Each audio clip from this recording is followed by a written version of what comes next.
নমস্কার, spot on নিউজে আপনাদের সবাইকে স্বাগত। আমি সাগর। এই মুহূর্তে আমার সঙ্গে রয়েছেন মানসদা। মানসদা, এই মুহূর্তে সব থেকে বড় প্রশ্ন, সেমিফাইনালে ওড়িশার মাটিতে মুখোমুখি হচ্ছে মোহনবাগান। লিগশিল জয়ের পর নিঃসন্দেহে আত্মবিশ্বাস অনেকটাই তুঙ্গে রয়েছে মোহনবাগানের।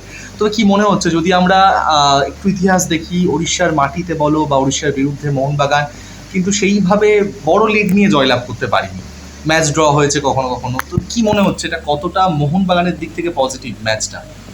ম্যাচটা মোহনবাগানের কাছে খুব কঠিন ম্যাচ। অ্যাওয়ে ম্যাচ সবসময় খুব কঠিন ম্যাচ, এবং অ্যাওয়ে রেকর্ড এবছর মোহনবাগানের খুব ভালো। আইএসএল দিক থেকে তুমি দেখো মোহনবাগান ভালো খেলেছে।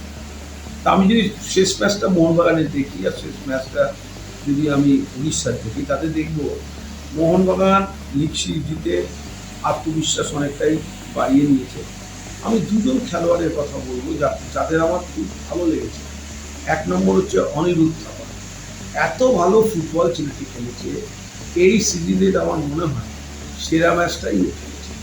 আসলে যারা ভালো খেলোয়াড় হয় তাদের দেখা গেছে এক নিজেদের কথা, যে রাইস্টুরাফেশন সময় মতো জ্বলে ওঠা। যেদিন ওরকে ভীষণভাবে দরকার ছিল মোহনবাগানের, সেদিন কিন্তু ওর সেরা পারফরমেন্সটাই ও কিন্তু তুলে ধরেছে। এখানে যদি অনিরুদ্ধ থাপা ওইখান থেকে যদি খেলাটা শুরু করতে পারে, কাউকের সাথে একটা ভালো আন্ডারস্ট্যান্ডিং যদি তৈরি হয়ে যায়, মোহনবাগান মাঠে খুব একটা বেশি ভাবতে হবে না।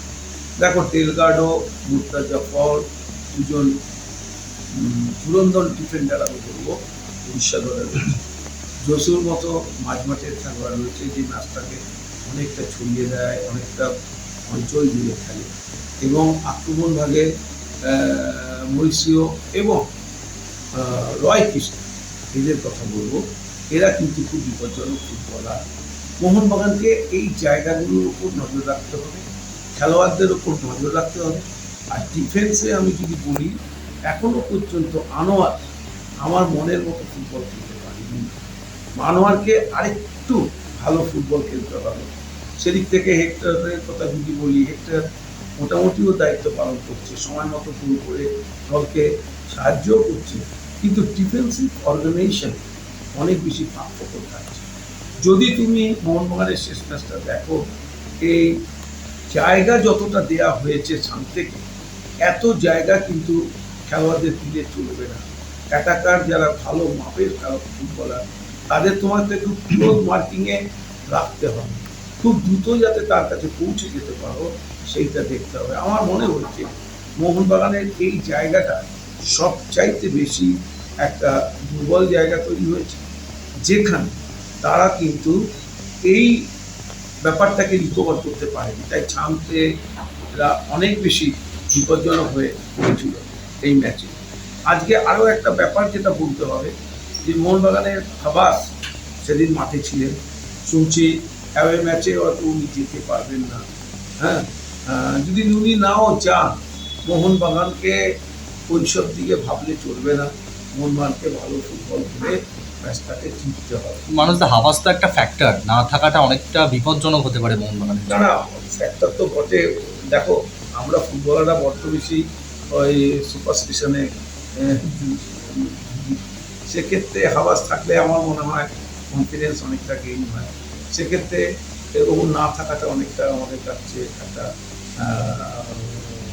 কনফিউশন তৈরি করে। তবে আমার মনে হয় ও শারীরিক দিকটা থেকে ও দলের কথা বিবেচনা করে সিদ্ধান্ত নেবে, এবং ওর কথা মতোই টিম পরিচালিত হবে। মনবীর সিং এবং লিস্টন কোলাস, আমি অনিরুদ্ধ থাপার কথা বলেছি, আরেকজনের কথা বলবো, সেটা হচ্ছে লিস্টন কোলাস। অনবদ্য ফুটবল খেলেছে। ও যে গোল করেছে আগের দিন, সেটা তারিফ করার মতো। ডান দিক থেকে কাট করে যেভাবে ডান পায়ে বাঁ পায়ে কাট করে ডান পায়ে শট নিয়েছে, অনবদ্য। এবং আমার ওকে ভালো লাগে এই কারণে আরও বেশি, ও টাইমিংটা খুব ভালো সিলেক্ট করে, যে কোন জায়গা থেকে কখন আমি বলটা ঘুরে মারবো বা পাস করবো, এই টাইমিংটাও খুব ভালো। এবং ও সাকসেসফুল যদি হয়ে যায়, মোহনবাগান অ্যাটাকিং পার্ট কিন্তু ভালো হবে। সুতরাং মোহনবাগান টিমটা মাঝমাঠে এরকমই দাঁড়াবে আমার যেটা মনে হয়। লিস্টন এবং আরেকদিকে থাকবে হচ্ছে তোমার মনবীর সিং। মনবীর ফাইনালটা ভালো খেলতে পারেনি বটে গত ম্যাচে, কিন্তু আমার দৃঢ় বিশ্বাস ও উড়িষ্যার বিরুদ্ধে ওর পুরনো ফর্মে খেলবে।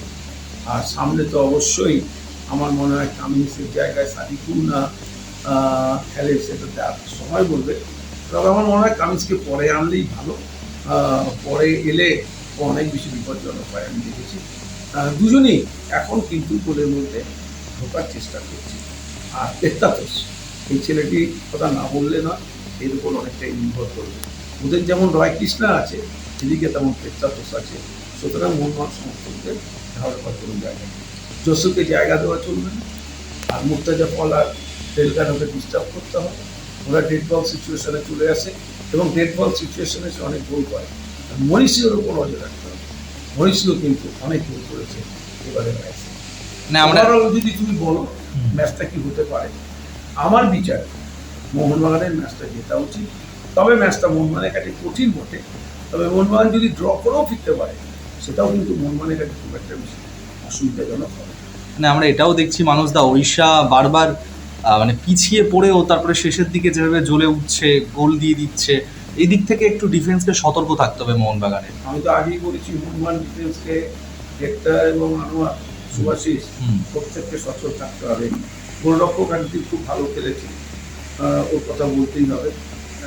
এই সিজনটাতেই গোলরক্ষক খুব ভালোভাবে তার দায়িত্ব পালন করে যদি একটা ম্যাচ ছাড়া। সেদিক থেকে মোহনবাগানকে প্রথম থেকে সজাগ থাকতে হবে। প্রথম 10-15 মিনিট কোনো সেরকম গ্রস মিস্টেক করা চলবে না। প্রথম থেকে অপোনেন্টকে চাপে ফেলতে হবে, গোলের মধ্যে ফিরতে হবে।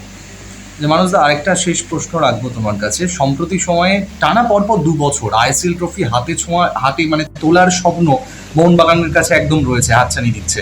তো এদিক থেকে কতটা কনফিডেন্ট, তোমার অভিজ্ঞতা দিয়ে কি বলছো? পরপর টানা 2 বছর কি আইএসএল এর ট্রফি কি মোহনবাগানের হাতেই আমরা দেখতে চলেছি?